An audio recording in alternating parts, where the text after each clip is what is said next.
We begin with a fascinating case about a man who seems to attract disaster. First, his wife dies. His son is next. At the end of the day, he's nearly $1 million richer.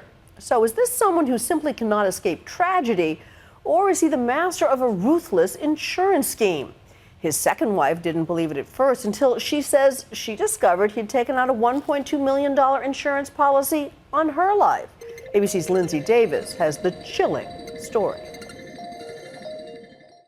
I didn't do it. You're seeing for the very first time the video interrogation of a father accused of a terrible crime. You know, and I know people are going to think what they want, and it's like there's no way. Later this month, a jury will begin to hear the story you're hearing tonight. Is he the unluckiest guy in the world? Or is he the collector who kept getting richer as family members disappeared? It all began on an unseasonably warm November day. 911, what's location of your emergency? I think I need an ambulance. Cindy Karlsen and her husband Karl arrived at their home in Romulus, New York, to find Karl's 23-year-old son Levi trapped under their truck in this barn. Oh my God. I don't know how long he's been in there. We've been gone since noon. Levi had volunteered to work on the transmission, but somehow while he was underneath it, the truck slipped off the jacks that were holding it up. Okay, we're going to start CPR, okay? Yeah, Carl, they want to start CPR. Do you know CPR?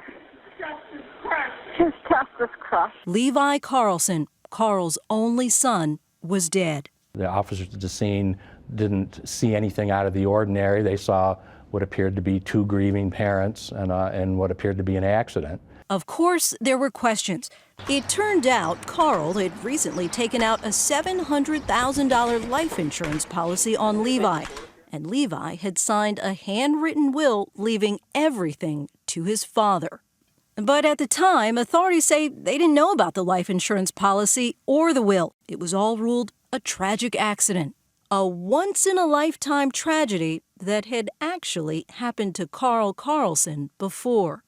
Back in 1991, Karl's first wife, Christina, Levi's mother, also died in a tragic accident, a house fire. Looks good, you guys. Karl and Christina were living here in Murphy's, California, with their 3 young children, says her sister Colette. She was the consummate mom. You know, her goal in life was to be a mother. Levi, boy. Her son Levi was just 5 years old.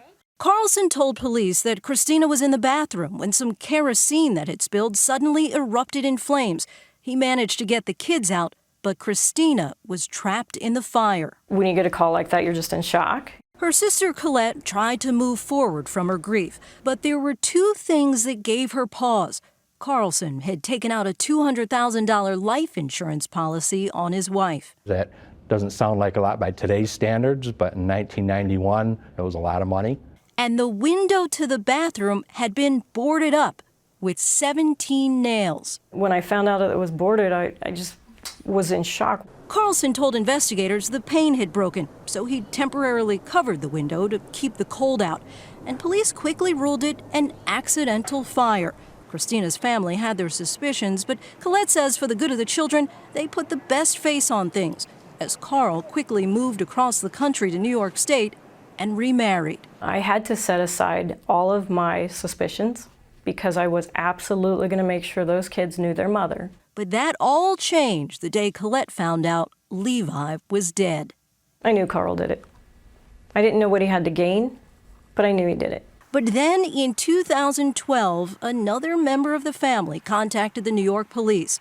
That's when Lieutenant Investigator John Clear got involved for the first time and started checking out the long string of what he said were suspicious incidents. It's extremely unlikely that someone would have that many tragic events a few weeks after they obtain exorbitantly high insurance policies. Now the investigation was on, but how to get evidence? Well, I contacted Cindy in March of 2012 and told her that I'd reopened the investigation into the death of her stepson. And her first words were, "Thank God you called." Karlsen's second wife, Cindy, now living apart from Karlsen, was finally having suspicions of her own, according to police. One big reason? Police say she'd found out Karl had recently taken out a $1.2 million life insurance policy on her, although Karlsen later denied it. She agreed to wear a wire, pretending to Karl that she was considering getting back together with him. And now, in an ABC News exclusive, you're about to hear part of that conversation for the first time. Can you just tell me how things went that day so that I know in my head? Karlsen grows suspicious of Cindy. Part of me feels like I'm walking into a booby trap. But he starts telling her more. When I went in there, I jacked it up. And what? Then it's wet. I asked you if you pushed the truck, and you said yes. I didn't push the truck. I said I had nothing to do, but I said I took advantage of the situation once it happened. With what they see as incriminating statements, the police bring Karlsen in for questioning. So the reason that they brought you in today to finally talk to you was really over My son, Diane Levi. At first, he denies it. But to sit here and say that I killed my son, there's no way. But as the hours go by, 9.5 hours in all, he switches stories. First, saying he'd found his son's body earlier, but hadn't said anything. And I found him dead. you went out there and the truck was rolled over on him. Yeah. Along the way, he repeatedly complains of feeling sick and needing his pain medications. And I never used to be this way. But since I've been on all the medicine, there's times that I drive in a car and I get lost. And I get freaking panic attacks. But finally, he tells police he'd been there in the room when the truck fell. I opened the truck door because I had to get inside to move the linkage for the truck.